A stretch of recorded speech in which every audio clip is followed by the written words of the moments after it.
நேயர்கள் அனைவருக்கும் வணக்கம். இந்த ஷோ எங்கேயும் சமையல் வித் மீ கார்த்திக். நம்ம நிகழ்ச்சியில் 4 செக்மெண்ட் இருக்குது. உங்களுக்கு நல்லா தெரியும். எங்கள் வீட்டு சமையல், அடுத்தது சமையல்.com, அடுத்தது செஃப் சாய்ஸ், அடுத்தது பார்ட்டி வைட்டம். இது 4மே ஒன்னொன்னும் செம்ம வேரியேஷன்ஸ் இருக்கும், புரியுதுங்களா? சமைக்கிறது வந்து பார்த்தீங்கன்னா இல்லத்தரசிகள் அவங்க டேலண்ட் எப்படி இம்ப்ரூவ் பண்ணுவாங்க.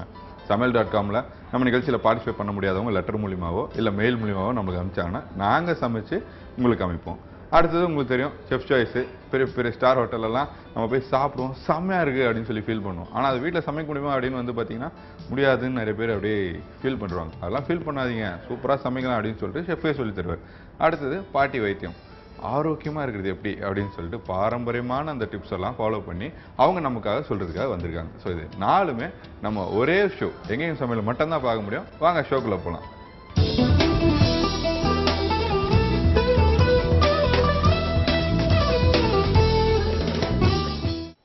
எல்லாருக்கும் வணக்கம். வணக்கம், நல்லா இருக்கீங்களா? நல்லா இருக்கேன். உங்க பேரு?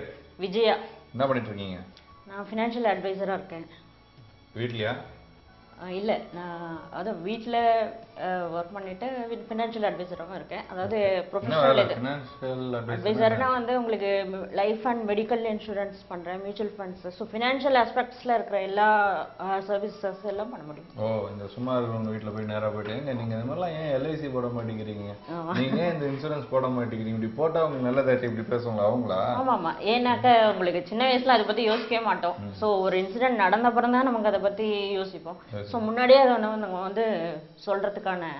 சரி, ஓகே. இன்சூரன்ஸ் அப்படின்றது அந்த அமௌண்ட் எப்போ எங்களுக்கு வரும் அப்படின்னு பார்த்தீங்கன்னா இறந்த அந்த டைமில் வரும். ஆமாம். இல்லைன்னா நடுவில் வந்து பார்த்தீங்கன்னா அந்த அந்த எப்படி சொல்லுங்க, ப்ரீ போஸ்ட் டே மாரி ஒரு 6 months, 6 years once, 5 years once, 3 years once அப்படி வரும். நீங்க எப்படி புதுசா ஒருத்தங்கிட்ட இன்சூரன்ஸ் போடும்போது என்னன்னு சொல்லி பேசுவீங்க, நீங்க இறந்ததுக்கு அப்புறம் உங்ககிட்ட பைசா வரும் கொடுங்க அப்படின்னு சொல்லி? அப்படி இல்லை. இப்போ வந்து அவங்களுக்கு கஸ்டமைஸ் பண்ணிடுவோம். அவங்களுக்கு என்ன நீட்ஸ் வேணும், அவங்களுக்கு எப்படி வேணும். இப்போ பசங்க இருந்தாங்கனாக்கா பசங்களுக்கு தகுந்தாப்புல, அவங்களுக்கு வந்து எஜுகேஷன்னாக்கா எஜுகேஷனுக்கு, மேரேஜுக்கு. ஸோ அந்த மாதிரி அவங்களுக்கு எப்படி தேவையோ அந்த மாதிரி பண்ண. ரிட்டையர்ட் பர்சன்னாக்கா அவங்களுக்கு அந்த பென்ஷன் வர மாதிரி.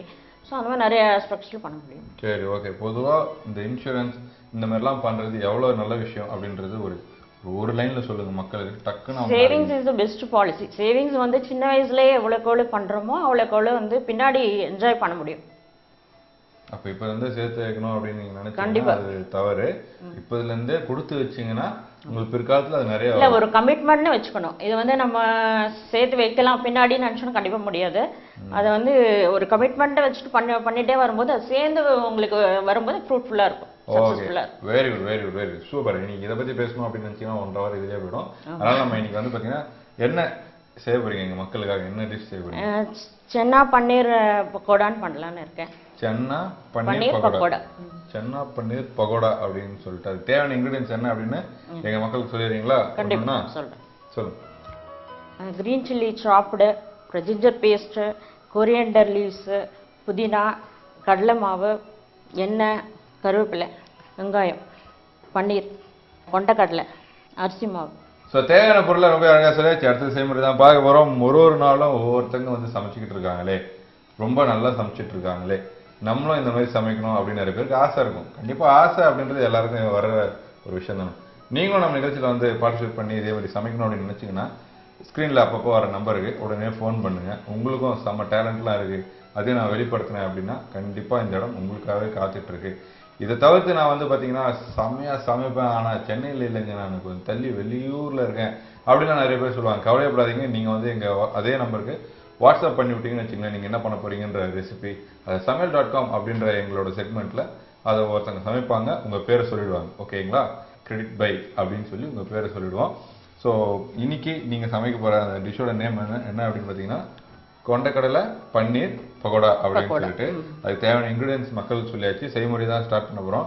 இப்போ இதெல்லாம் ஸ்டார்ட் பண்ணுறதுக்கு முன்னாடி சில விஷயங்களை அரைச்சி வச்சுக்கணும், சில விஷயங்களை குழைச்சி வச்சுக்கணும்லாம் இருக்கும்ல, அந்த மாதிரி என்ன விஷயங்கள் இருக்குது இப்போ இதில்? ஆசிட்டிஸ் எல்லாம் வச்சுக்கலாம். ஒன்று வந்து சென்னா வந்து முதல் நாள் ஊற வச்சு 1க்கு 2 அரைச்சி வைக்கணும்.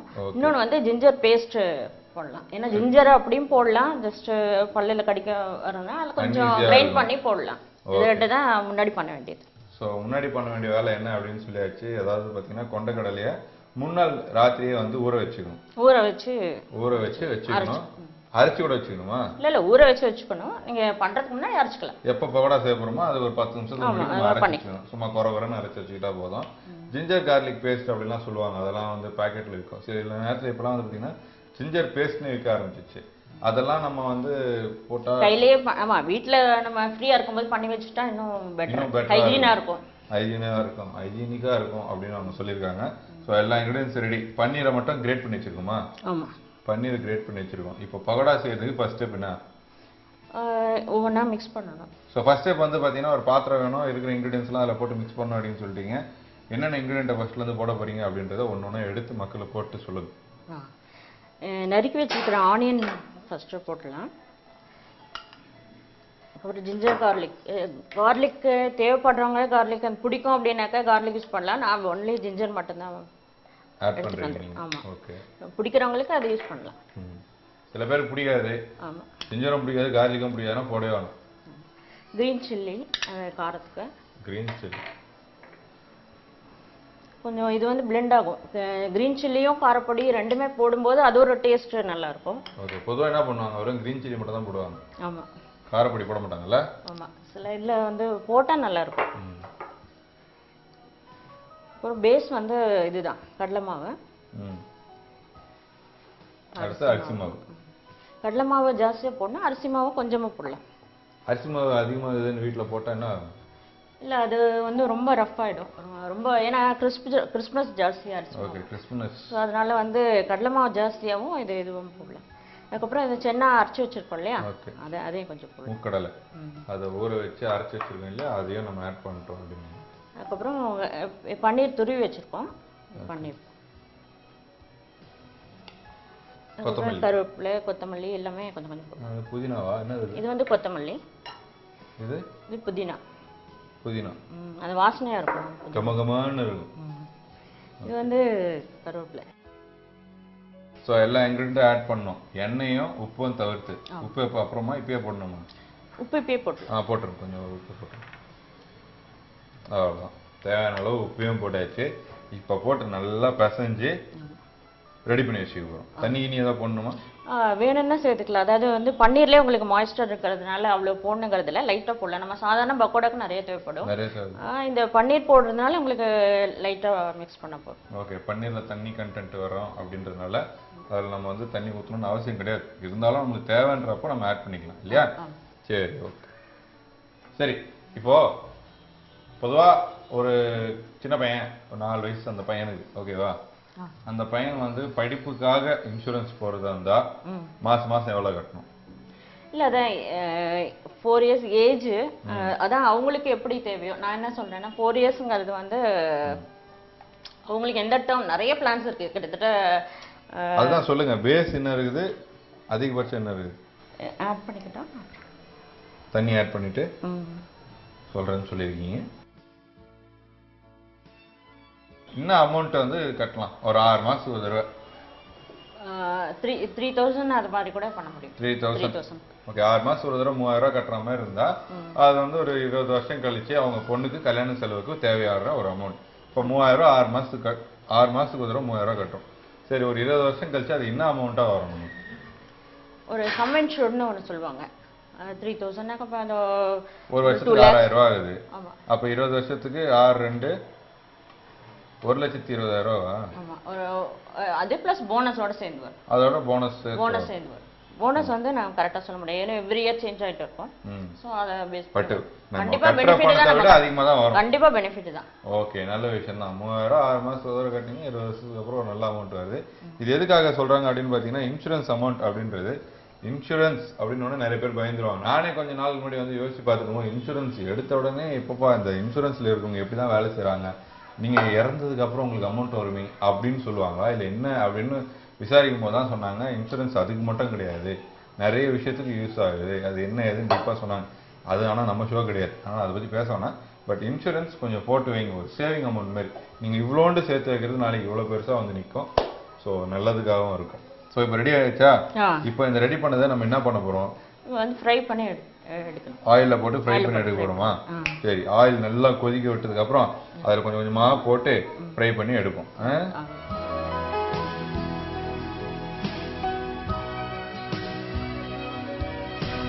ஸோ எண்ணெய் வந்து கொதிச்சதுக்கு அப்புறம் நம்ம இதை அப்படியே எப்படி போட போறோம்? இப்படி உதிரி உதிரியா போட போறோமா இல்ல அப்படியே ரவுண்ட் ரவுண்டா போட்டா மாதிரி? பக்கோடா ஸ்டைல்லே போடுறோம். பக்கோடா ஸ்டைல்லே போடணும். சின்ன சின்னதா கிள்ளி போடணும், அவ்வளவுதான். கிள்ளி போடணுமா? ஏன் ரவுண்டா போட்டா அது நல்லா ஷேப்பா இருக்கும், இல்ல வடை மாதிரி தட்டி போட்டா? இல்ல அது பேர் வடையாயிடும். சோ இது ஷேப்ல தான் பக்கோடாங்கிறது சொல்றோம் இல்லையா, அதனால இது சவுத் இந்தியன் ஸ்டைல் பக்கோடானால இப்படிதான் பண்ணுவாங்க. நார்த் இந்தியால வந்து உங்களுக்கு பன்னீரை வச்சு பண்றாங்க, அது வந்து பஜ்ஜி ஸ்டைல்லே இருக்கும். நான் வந்து சவுத் இந்தியன் ஸ்டைல். ஓகே, இந்த சவுத் இந்தியன் ஸ்டைல்ல பக்கோடா எப்படி ரெடி பண்றது அப்படின்னு நீங்க மக்களுக்கு காமிச்சீங்க இல்லையா? இப்போ அழகா அதை போட்டு பொரிச்சு எடுத்து மக்களுக்கு பிளேட்ல வச்சிருங்க, டிஸ்பிளேல. Okay okay.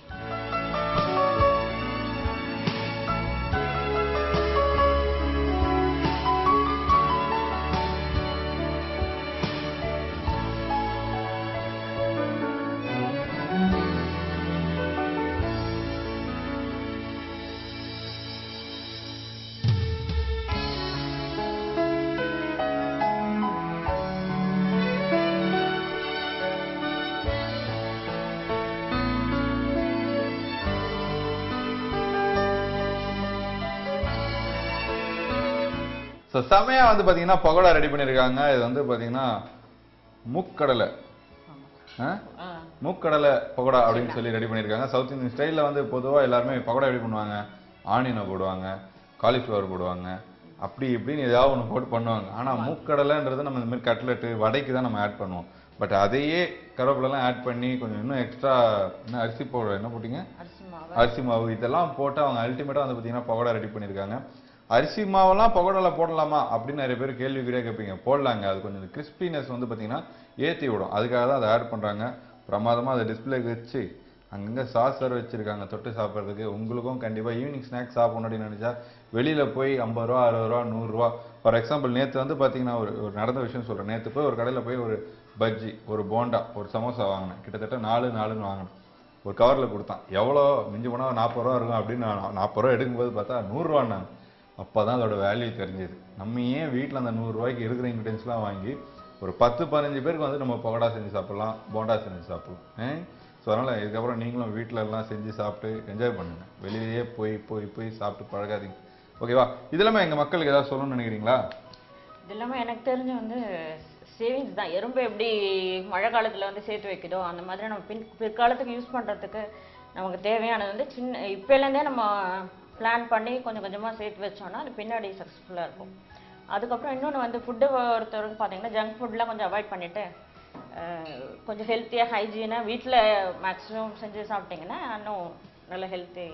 பாருங்கள், நல்ல விஷயம் சொல்கிறாங்க. பெரியவங்க சொன்னால் நல்ல விஷயத்த வந்து கேட்டுக்கணும் அப்படின்னு சொல்லுவாங்க. ஸோ கண்டிப்பாக நல்ல விஷயம் யார் சொன்னாலும் கேட்டுப்பேன் அப்படின்னு சொல்கிற நல்ல உள்ளங்கள் கண்டிப்பாக இதெல்லாம் நீங்கள் ஃபாலோ பண்ணுங்கள். முக்கியமாக சேவிங்ஸ் அப்படின்ற ஒரு விஷயம் இப்போ இருக்கிற காலகட்டத்துக்கு பணம் எப்படி விளையாடுது அப்படின்னு நீங்கள் பார்த்துருப்பீங்க. ஒவ்வொருத்தங்க வாழ்க்கையில் பணத்துக்காக நம்ம மாதம் ஃபுல்லாக வேலை செய்கிறோம். பட் அந்த பணத்தை எடுக்கிறதுக்கு நம்ம ஒரு 2 ஹவர் 3 ஹவர் லைனில் நிற்கிறோமே, இதெல்லாம் எவ்வளோ கஷ்டமான விஷயம். அதனால் பணத்தை அனாவசியமாக வேஸ்ட் பண்ணாதீங்க. ஒரு பிளான் பண்ணி இந்த விஷயத்துக்குன்னு சேவ் பண்ணி என்ஜாய் பண்ணுங்கள் லைஃப்பை. இந்த பகோடாவும் சமைச்சு சாப்பிட்டு பார்த்து என்ஜாய் பண்ணுங்கள் இந்த வீக்கெண்ட். ஓகேவா? ஸோ எங்கள் நிகழ்ச்சிக்கு வந்து நீங்கள் ரொம்ப பிரமாதமாக சமைச்சு கொடுத்துருக்கீங்க மக்களுக்காக.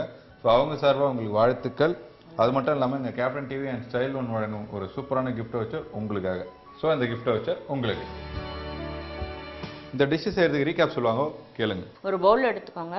அதில் வெங்காயம், இஞ்சி பேஸ்ட்டு, பச்சை மிளகாய், காரப்பொடி, கடலை மாவு, அரிசி மாவு, கொண்டைக்கடலை, கருவேப்பிலை, கொத்தமல்லி, புதினா, பன்னீரும் போட்டு ஜென்டலாக மிக்ஸ் பண்ணி வச்சுருங்க. அதுக்கப்புறம் ஒரு கடாயில் எண்ணெய் வச்சுட்டு கொஞ்சம் மீடியம் ஹீட் இருந்தால் போகிறோம். இப்படி கொஞ்சம் கொஞ்சமாக போட்டு அப்புறம் டீப் ஃப்ரை பண்ணி எடுத்து வச்சிங்கன்னா ஒரு சுவையான சென்னா பன்னீர் பக்கோடா ரெடி.